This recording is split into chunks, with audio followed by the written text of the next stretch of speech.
একটা সময় ছিল যখন মনে হতো সময় অফুরন্ত, কিছুতেই সময় শেষ হতো না। প্রতিটা সেকেন্ড মনে হতো মহাকাব্য। অথচ ইদানিং মনে হচ্ছে সময় খুব দ্রুত যাচ্ছে। মনে হয় এই তো কিছুদিন আগেই ছিল 2021, কিন্তু ক্যালেন্ডারের পাতা চেক করলেই দেখি পেরিয়ে গেছে কয়েকটি বছর। এমন করেই চোখের পলকে চলে যাচ্ছে সপ্তাহ, মাস, বছর। কিন্তু হুট করে সময় এত দ্রুত গতিতে চলা শুরু করলো কেন?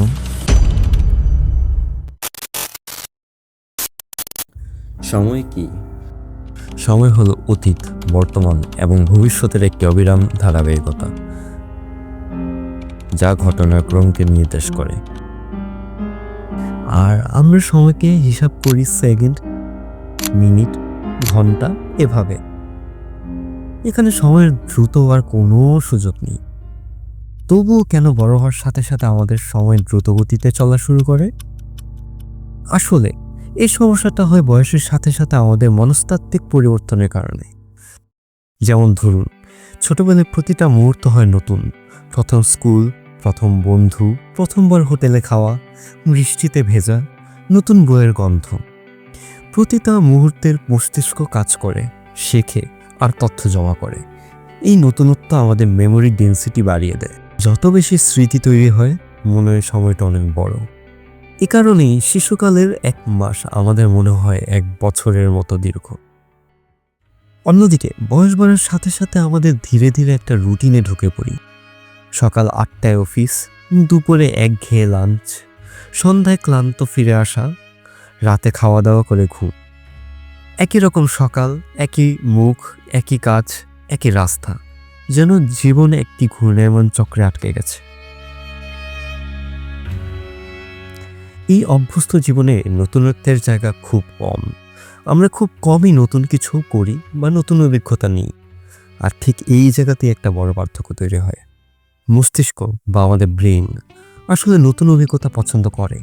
যখন কিছু নতুন ঘটে, নতুন জায়গায় যাওয়া, নতুন মানুষের সাথে কথা বলা বা নতুন কিছু শেখা, তখন ব্রেন সেটাকে স্মৃতি হিসেবে সংরক্ষণ করে। এই স্মৃতিগুলো মিলে একটা দিন বা একটা সময়কালকে পূর্ণ বলে মনে করায়। কিন্তু যখন প্রতিদিনই এরকম, তখন ব্রেন কিছু নতুন ধরে রাখে না। ফলে দিনের শেষে মনে হয় আজ তো কিছুই করলাম না।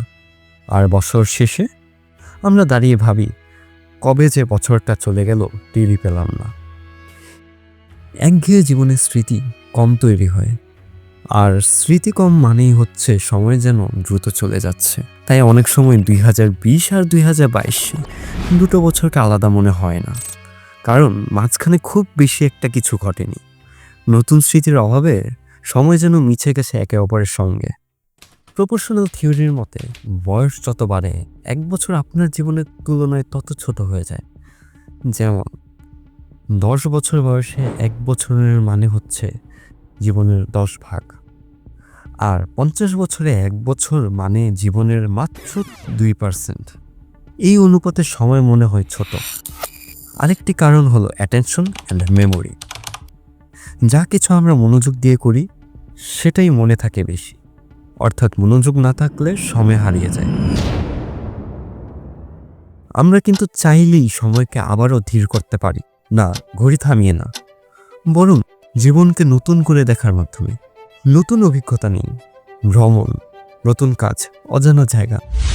মনোযোগ বাড়ান, মোবাইলকে দূরে রেখে সত্যিকারের মুহূর্ত উপভোগ করুন। ডায়েরি লিখুন, দিনের শেষে মুহূর্তগুলো মনে রাখুন। নতুন কিছু শিখুন, নতুন ভাষা, যন্ত্র, নাচ, যা খুশি।